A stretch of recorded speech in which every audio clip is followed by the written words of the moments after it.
Bonjour, Christophe Lanchepierre, je suis délégué général de Syntec Ingénierie. On va vous présenter ce matin le partenariat que Syntec Ingénierie a souhaité mettre en place avec FI Group. Partenariat dans un domaine d'accompagnement fiscal et de financement de l'innovation nous a semblé être un bon terrain de jeu pour apporter ce complément de service dans la mesure où nous sommes actuellement dans un contexte de relance et les pouvoirs publics mettent en place un nombre important de fonds pour accompagner les entreprises pour qu'elles développent leur capacité de R&D. Bonjour à tous, merci Christophe pour cette introduction. Le groupe est présent dans plus de 20 pays dans le monde. En France, ce sont plus de 450 collaborateurs qui nous accompagnent, dont plus de 340 docteurs et ingénieurs spécialisés dans tous les domaines de la R&D.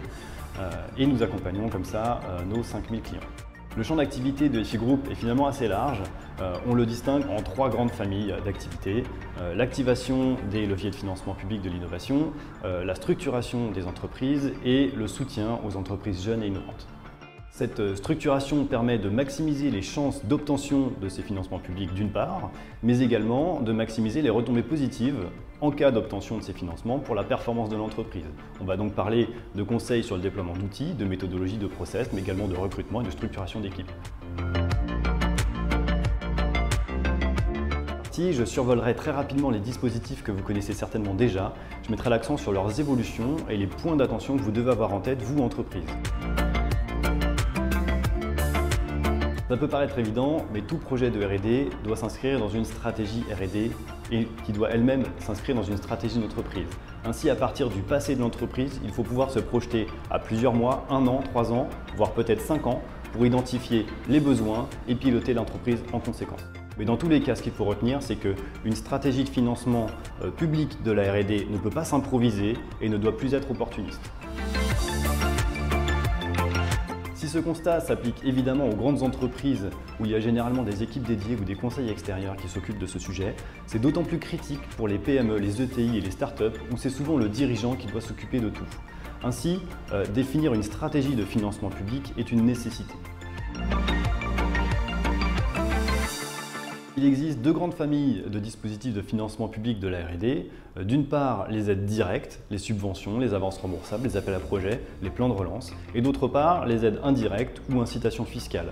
Celles-ci sont distinctes, à savoir le crédit impôt recherche et innovation, le statut GEI, l'IP Box et également on peut y inclure le statut jeune docteur qui est lié au CIR.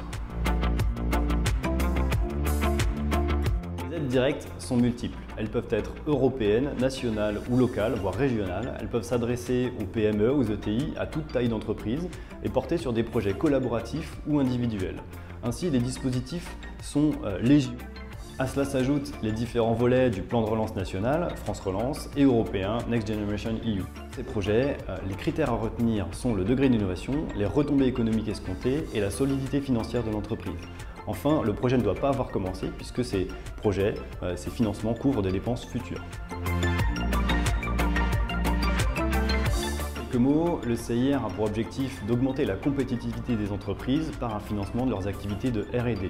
C'est un des dispositifs les plus attractifs au monde puisqu'il permet de récupérer 30% des investissements en R&D pour une entreprise, soit par crédit d'impôt et imputation directe, soit par restitution immédiate ou au bout de 3 ans. Pour les PME, il est également possible de récupérer 20% des dépenses injectées en innovation.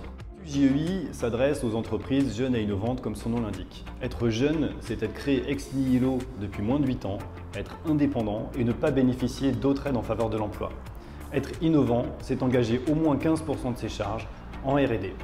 Les bénéfices sont une exonération des premiers exercices fiscaux bénéficiaires en termes d'impôts, mais aussi et surtout une exonération de charges patronales sur les personnels impliqués en R&D. Le mécanisme de l'IP Box s'intéresse quant à lui aux revenus de la propriété intellectuelle, brevets, certificats d'origine végétale, licences logicielles. Il applique l'approche dite Nexus, qui fonctionne comme une baisse du taux d'imposition de 26,5 à 10% sur les revenus générés par les actifs de propriété intellectuelle. Anticiper, anticiper, anticiper. Ou alors anticiper, mesurer, capitaliser. L'application sur le financement public, cela donne des besoins très concrets pour la justification des déclarations CIR. mesure des temps affectés aux personnes qui travaillent en R&D et matérialité et traçabilité des travaux de R&D réalisés. Ces éléments servent aussi de base au dossier de demande de financement direct. Business plan, prévision de coûts et de planning. Les institutions ont besoin d'éléments tangibles, concrets et compréhensibles pour des non-experts du métier. Nous observons une hausse des exigences de l'administration sur les critères d'évaluation des dossiers, notamment sur la systématisation et la transférabilité. En clair, il s'agit maintenant de s'inscrire dans une planification et une budgétisation des projets et de s'assurer de la réutilisation possible des connaissances acquises dans le cadre des projets de R&D.